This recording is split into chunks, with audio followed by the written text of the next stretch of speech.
Abu Hurairah pernah menyebutkan sebelum wafatnya, beliau pernah menyatakan bahwa demi Allah, selama aku hidup bersama Rasulullah SAW, Rasulullah memberikan kepadaku 2 bejana ilmu.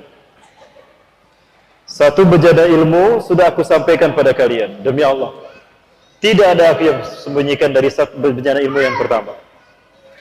Dan 1 bejana ilmu lagi masih aku sembunyikan. Karena jika aku menyampaikan dulu kepada kalian, maka nyawa taruhannya, leherku taruhannya. Maka aku sembunyikan dia dari kalian. Namun demi Allah, hari ini kalian menyaksikan aku ada di akhir ajalku. Dan aku sangat khawatir aku akan terkena dosa karena aku menyembunyikan ilmu dari baginda Rasulullah SAW. Maka saksikanlah, demi Allah, hari ini aku akan sampaikan bejana ilmu itu. Jadi begitu Abu Hurairah faham ajalnya sudah mulai dekat, beliau membukakan bejana ilmu yang kedua, yang kalau disampaikan dulu di masa-masa awal, beliau akan kehilangan nyawa mereka. Artinya beliau akan ditangkap dan dieksekusi mati. Akhirnya pertaruhannya luar biasa. Nah, di antara yang beliau sebutkan adalah akan munculnya para pemimpin-pemimpin di kurun abad ke-14-an.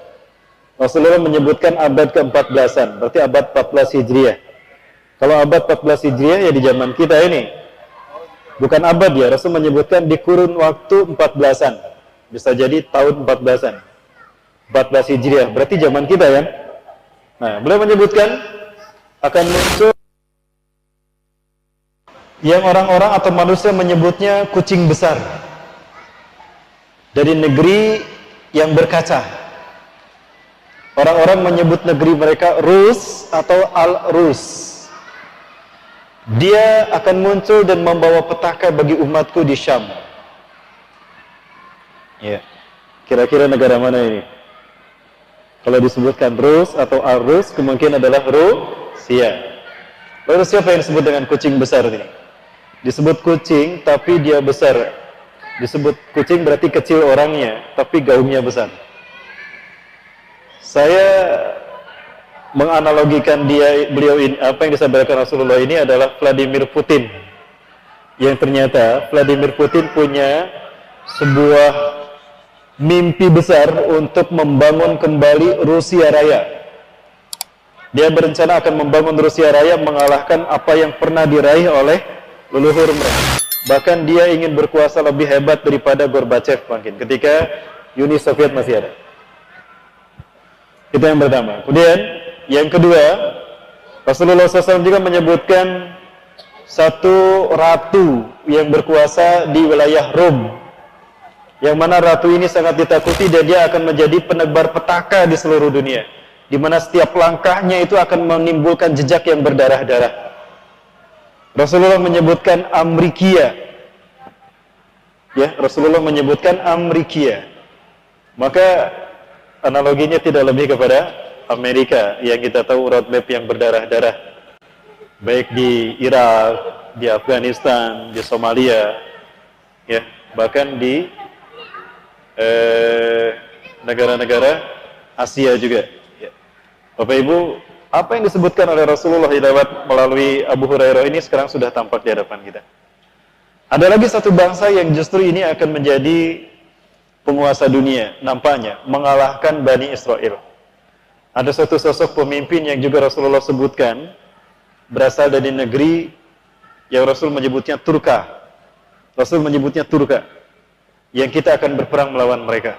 Sampai-sampai Rasul menyebutkan, dan ini diriwayatkan oleh Abu Hurairah, la taqumu sa'atu, kiamat tidak akan terjadi hatta tuqatilu qauman, sehingga kalian akan berperang dengan satu bangsa, sigorul a'yun, mata mereka sipit, juluduhum ahmar, kulit mereka merah, zumfal unuf, hidung mereka pesek, wa wujuhum kal majanil mutraqah, dan wajah mereka lebar seperti tameng. Nah, Rasulullah menyebutkan itu. Bapak Ibu rahmati Allah Subhanahu wa taala. Nah, bangsa ini nampaknya sudah selangkah lebih maju mengalahkan ambisi Zionis Yahudi menguasai dunia. Yang pertama tadi Rasulullah menyebutkan bangsa yang dipimpin oleh seekor kucing besar. Di negeri yang berkaca, Rasul menyebutkan Rus atau Al-Rus. Kira-kira negara mana? Rusia. Yang pertama Rusia.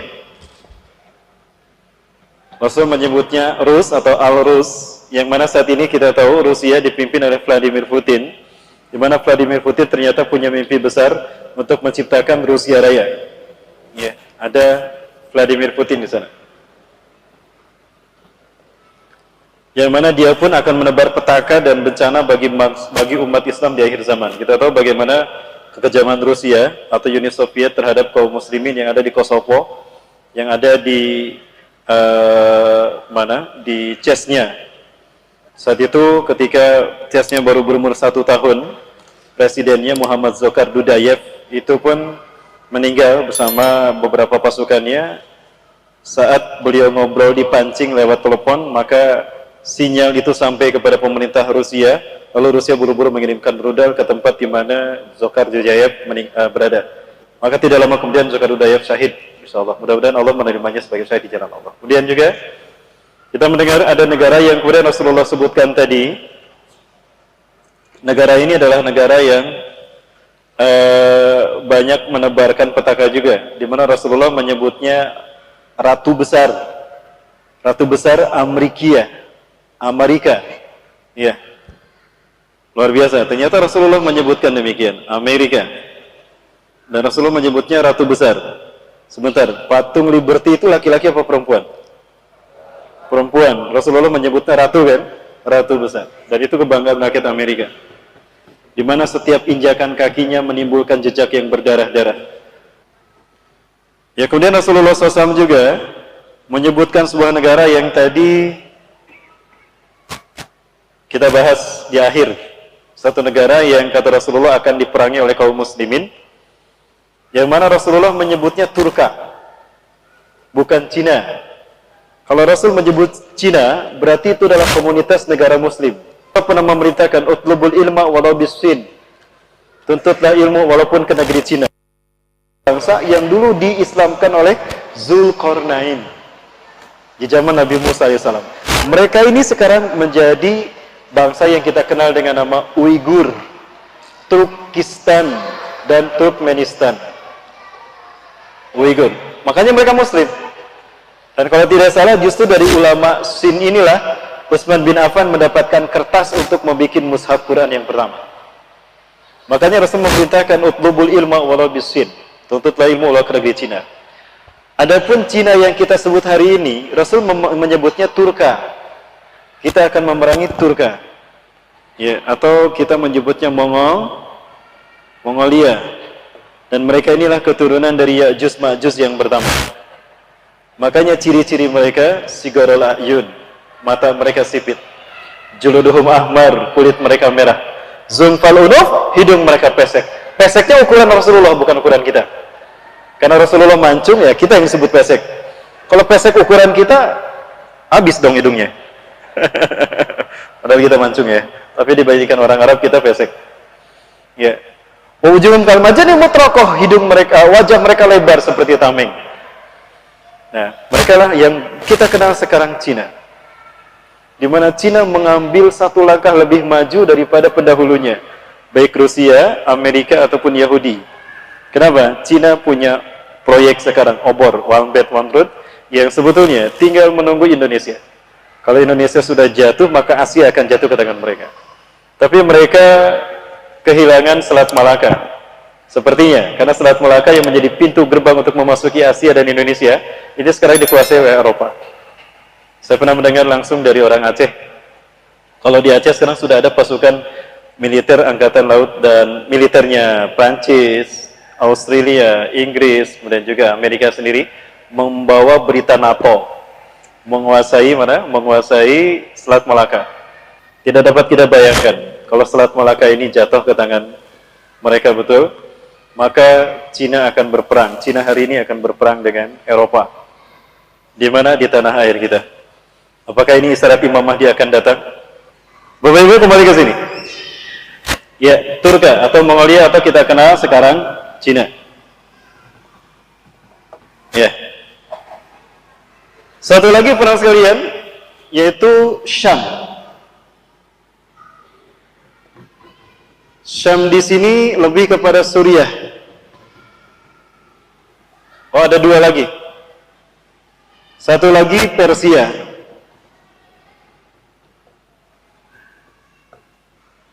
Kedua negara ini pun Rasulullah menyebutkan sebagai negara yang pada akhirnya akan menimbulkan petaka kepada manusia. Tentang Suriah, akan ada seorang raja di sebuah negara yang nama tempat di mana dia berada pertama kali sama dengan namanya, dan perilakunya sama dengan namanya, Saddam liman Arabah. Dulu saya berpikiran ini Saddam Hussein dari kalimat Saddam, tapi ternyata bukan itu. Karena lagi Saddam Hussein sekarang sudah meninggal dunia, menurut informasi yang saya dengar, karena dieksekusi mati setelah Amerika menangkapnya. Nanti saya perlihatkan. Yang pada akhirnya Amerika merasa bersalah, ternyata Saddam tidak pernah terlibat. Betul? Nanti saya perlihatkan faktanya. Kemudian, saya teringat kepada kabilah. Jadi namanya itu adalah nama kabilahnya, di mana kabilah ini terkenal dengan kabilah yang mereka berani menghabisi siapapun yang menentang mereka. Ada seorang pemimpin di wilayah Suriah yang bernama Asad. Asad ini artinya singa. Dia berasal dari kabilah Asadiyah, yang perilakunya sama dengan namanya, Asadiyah. Kira-kira siapa namanya? Bashar al-Assad. Saddam liman Arabah, menghabisi siapapun yang menentangnya. Dialah yang kemudian nanti akan diperangi oleh Imam Mahdi. Karena dia mengirimkan pasukan sejumlah 300 orang, yang kemudian Allah tenggelamkan mereka di Baida, antara Mekah dan Madinah. Mereka akan dihabisi oleh Al-Mahdi. Ya, Rasulullah mengatakan, innakum satazuna jaziratal Arab wa yaqtaquha Allah. Sungguh kalian akan memerangi jazirah Arab dan Allah akan memenangkannya untuk kalian. Ingat, Rasulullah pernah menyebutkan akan ada 3 orang putra mahkota yang akan berebut kekuasaan setelah matinya seorang raja. Sumala yasri ila wahidin minhum, tapi mereka tidak berhasil menjadi raja. Kenapa? Karena muncul Imam Mahdi. Ini hadisnya. Dan inilah yang dikemukakan oleh Abu Hurairah sebagai bejana ilmu yang kedua, yang kalau beliau menyampaikannya mungkin beliau pun akan kehilangan nyawanya. Kalau saya, mudah-mudahan Allah melindungi. Innakum satazuna jaziratal Arab wa yaqtahuha Allah. Sungguh kalian akan memerangi jazirah Arab dan Allah akan memenangkannya untuk kalian. Ya, perhatikan Bapak Ibu, berikutnya Rasul menyebutkan summa tagzunal Fars wa yaqtahu Allah. Kemudian kalian akan memerangi Persia dan Allah akan memenangkannya untuk kalian. Summa tagzunal Rum, kalian akan memerangi Eropa di bawah pimpinan Amerika. Ketika Iran diperangi, Yahudi hancur. Ketika Iran diperangi, Rusia hancur. Kenapa? Karena Yahudi dan Rusia bergantung di balik Iran. Ingat, Rasulullah menyebutkan bahwa pasukan inti dari Dajjal adalah berasal dari negara ini. Sayati Dajjal ilaikum wa yattabi'unahu sab'una alaf al-yahud mi wadi Isfahan ala jubhatal Farsh. Akan datang Dajjal menghampiri kalian dan dia akan diikuti oleh 70.000 pasukan dari lembah Isfahan, Iran, menggunakan jubah Persia. Yahudi Isfahan menggunakan jubah Persia. Kok disebut Yahudi Isfahan? Karena Iran dibesarkan oleh Yahudi. Siapa yang menciptakan agama Syiah? Yahudi. Di zaman Ali bin Abi Thalib. Di zaman Ali bin Abi Thalib. Ternyata Rasul menyebutkan bahwa pasukan Dajjal bersembunyi di Persia, Isfahan. Ya, itu Rasul. Baik. Sumatazuna Dajjal wa yaqtahu Allah. Lalu kalian akan memerangi Dajjal dan Allah akan memenangkannya untuk kalian. Namun sebelum Dajjal diperangi, Rasulullah menyebutkan kita akan berperang dulu melawan Bani Rum. Ketika itu Bani Rum menguasai Eropa, menguasai Turki. Turki yang kita maksud sekarang, Rasul menyebutnya tidak Turki, tapi Konstantinia. Rasul menyebutnya Konstantinia. La tuftahannal Konstantinia. Sungguh Konstantinia akan dibebaskan. Pada ni'mal amiru amiruha. Maka sebaik-baik pemimpin adalah pemimpin yang membebaskan Konstantinia. Dan sebaik-baik pasukan adalah pasukan yang membebaskan Konstantinopel. Siapa yang memimpin pembebasan itu? 800 tahun kemudian muncul sosok 830 tahun kan Rasulullah. Dia adalah sebaik-baik pemimpin di dunia. Muhammad al-Fatih. Di usia yang ke-22, dia menguasai 21 negara. Dan negara yang terakhir dikuasai adalah Konstantinopel. Beliau rebut dibebaskan dari Bizantium Timur Romawi. Nah, nanti akan dikuasai Konstantinopel oleh Eropa. Hum tastami'una tatasamanina rayah. Di mana Eropa Bani Rum, mereka akan bersekutu di bawah 80 panji, 80 bendera. Likuro rayatin isna asyara alaf junudan. Setiap bendera itu 12.000 pasukan. Berarti berapa jumlah Bani Rum yang menguasai Turki? Pertanyaannya, jika itu terjadi memang di zaman kita, lalu kemana Erdogan? Nah, perang inilah, melawan Bani Rum inilah, perang di mana kita menggunakan, mana Bani Rum? Perang menggunakan nuklir. Tidak dapat kita bayangkan bagaimana gambaran dunia ketika perang nuklir terjadi. Ya, Rasulullah SAW menceritakan Zainab binti Jahshin, ini saya perlihatkan dalam sebuah hadis. Rasulullah SAW mengatakan, anna Nabi sallallahu alaihi wasallam istaqadha min naumih, bahwasanya Rasulullah SAW terbangun dari tidurnya, wa huwa yaqul, dan beliau bersabda, la ilaha illallah, tidak ada Tuhan selain Allah. Wailun lil arabi min syarrin qad iktaraba, kecelakaan akan menimpa bangsa Arab karena keburukan yang telah mendekat kepada mereka. Futihal yawma min rabbi Ya'juj wa Ma'juj misla hadhih, telah terbuka lubang Ya'juj Ma'juj sebesar ini. Rasulullah menyebutkan ini 14 abad yang lalu. Kalau sebesar ini 14 abad yang lalu, hari ini tidak ada hijab antara mereka dengan Ya'juj Ma'juj.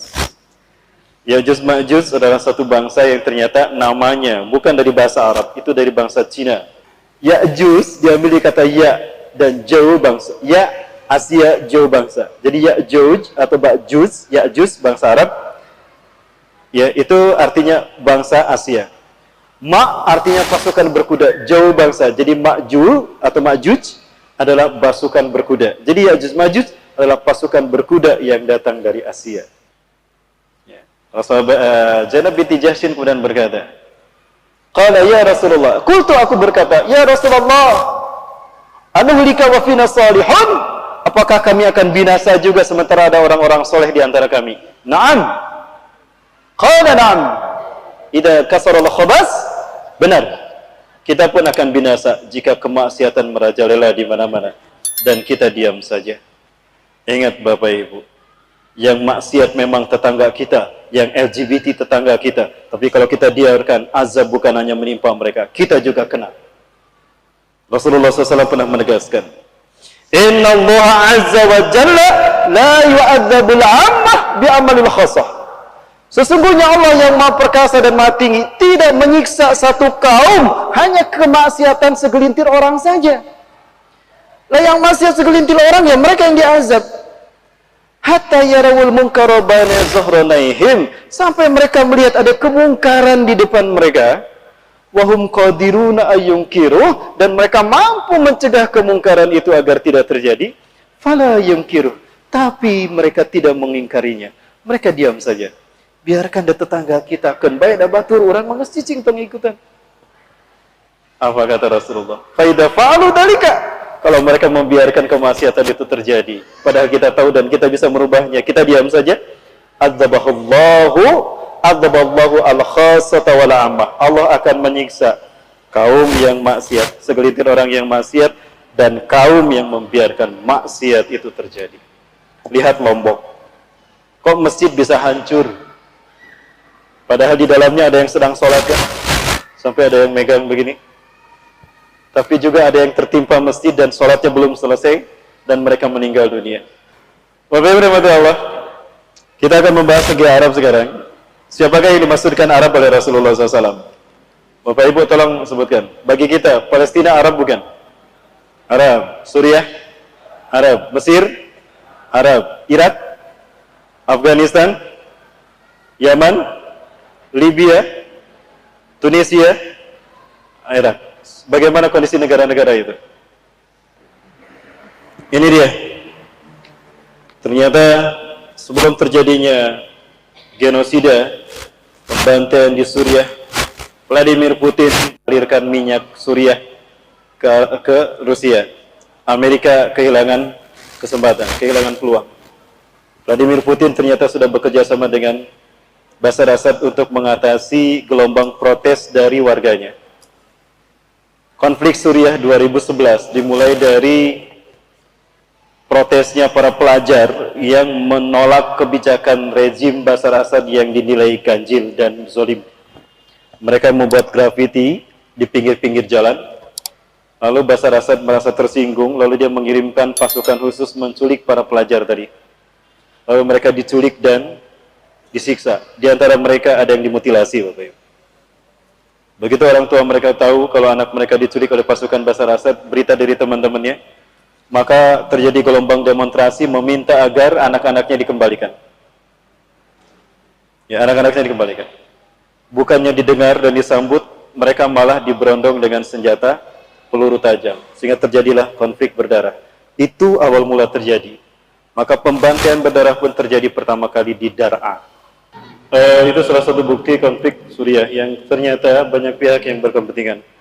Ternyata Saudi Arabia pun punya kepentingan. Al-Walid bin Talal, salah satu putra mahkota yang juga terlibat, ternyata pernah mengirimkan bantuan dana pribadi, mengirimkan kepada pasukan yang dia pilih. Entah dari pasukan rejim Bashar Assad atau pasukan pemberontak, wallahu a'lam, saya tidak tahu.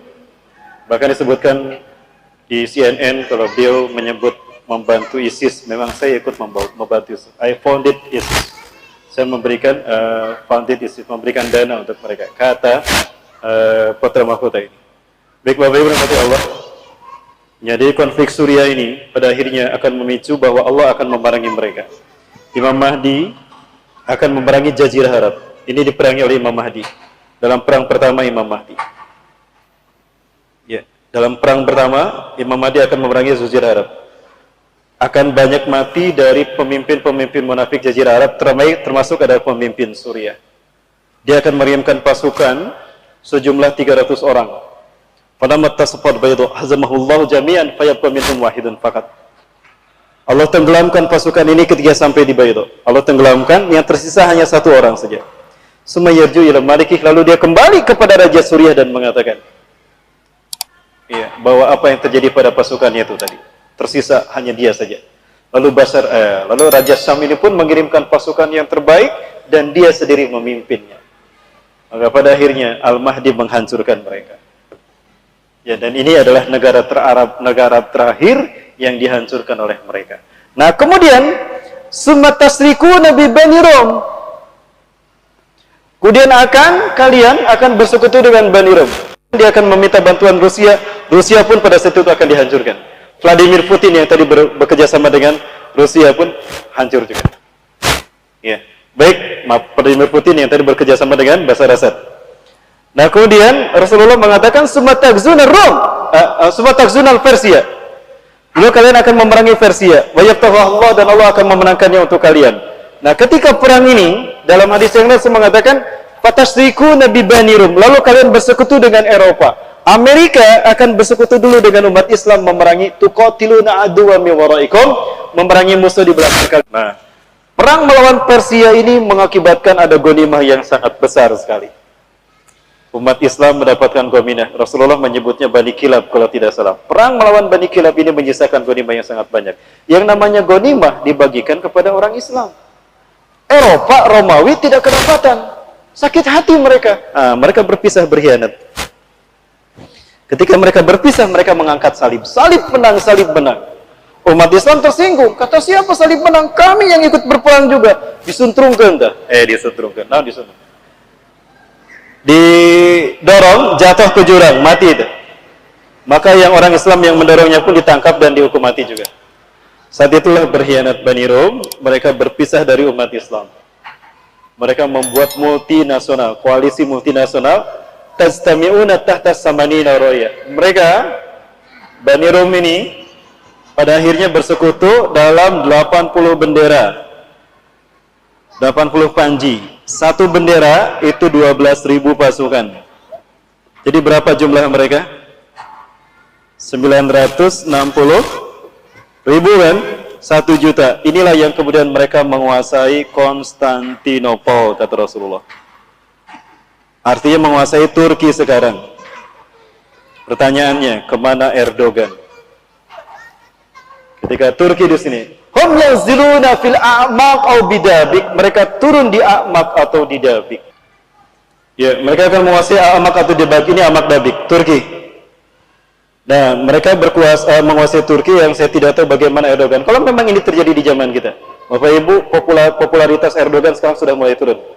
Ya, Ankara dan Istanbul sudah mulai ada partai kelompok yang mulai sudah menggeser reputasi Erdogan. Ini berita yang saya dapatkan dari seseorang yang berada di Turki.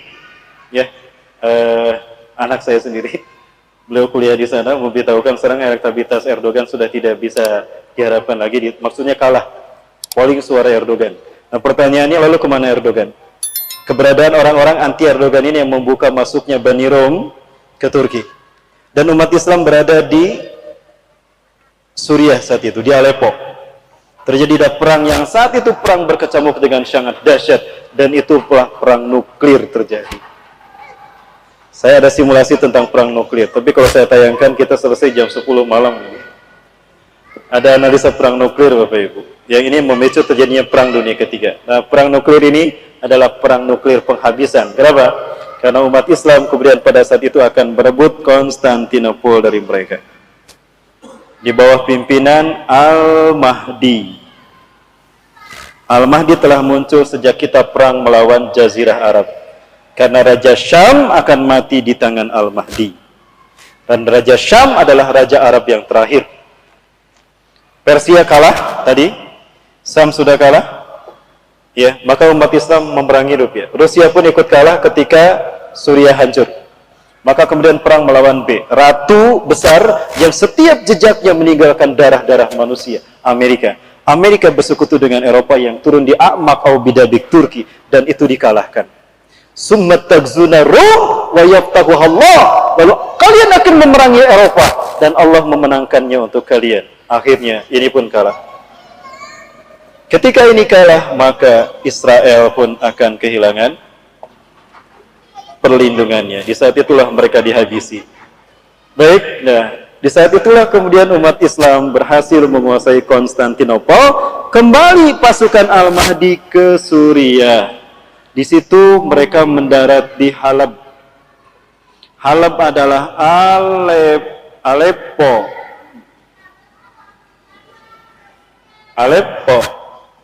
Kenapa harus di Halab? Rasulullah SAW menyebutkan ketika umat Islam akan sholat berjamaah subuh, wa qad uqimatis shalah, dan subuh qomat sudah dikumandangkan, wa imamukum minkum, dan imam kalian adalah Al-Mahdi dari kalangan kalian sendiri. Wa huwa yusaffu sufufakum, dan dia meluruskan saf salat kalian. Istawu sufufakum tarasu wa tadilu. Falamma yusaffu sufufakum, maka tatkala Al-Mahdi meluruskan saf salat kalian, fanazala Isa bin Maryam ala janahain malakain, maka turunlah Isa bin Maryam memegang sayap dua malaikat. Jika melihat ke bawah berjatuhan sesuatu mirip air, tanda telah berwudu di ruang angkasa, di langit sana. Kalau melihat ke atas berjatuhan sesuatu mirip mutiara. Yang zilu indal manaratil bayda, beliau turun di masjid bermenara putih. Tepat sekali di masjid bermenara putih itu, Sarkia di Moskow atau Rasulullah, menara putih itu cuma di Aleppo, dan itu bernama Masjid Umawi. Di saat itulah turun Nabi SAW. Ketika Nabi saya turun itu di menara putih, dan ini menara putihnya. Ini di Masjid Umawi. Semua ulama ahli hadis menyatakan, terutama ulama Suriah, ini menara Isa bin Maryam. Ini alasan Suriah dihancurkan. Kenapa? Mereka yakin, sebagaimana kata-kata Rasulullah, ini akan menjadi tempat turunnya Nabi SAW untuk menghancurkan musuh-musuh Islam. Sementara mereka ini adalah musuh-musuh Islam. Betul? Maka Suriah dihancurkan. Dengan tujuan biar Nabi Isa nggak jadi turun di Suriah.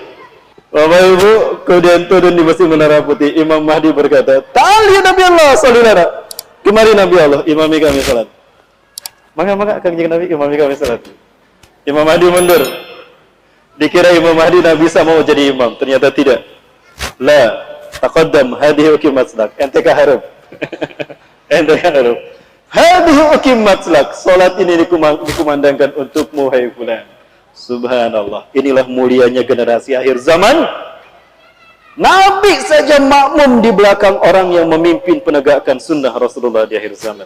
Silakan buka Quran surat Ali Imran ayat 81-82. Itu jawaban kenapa Nabi bisa menolak menjadi imam sholat.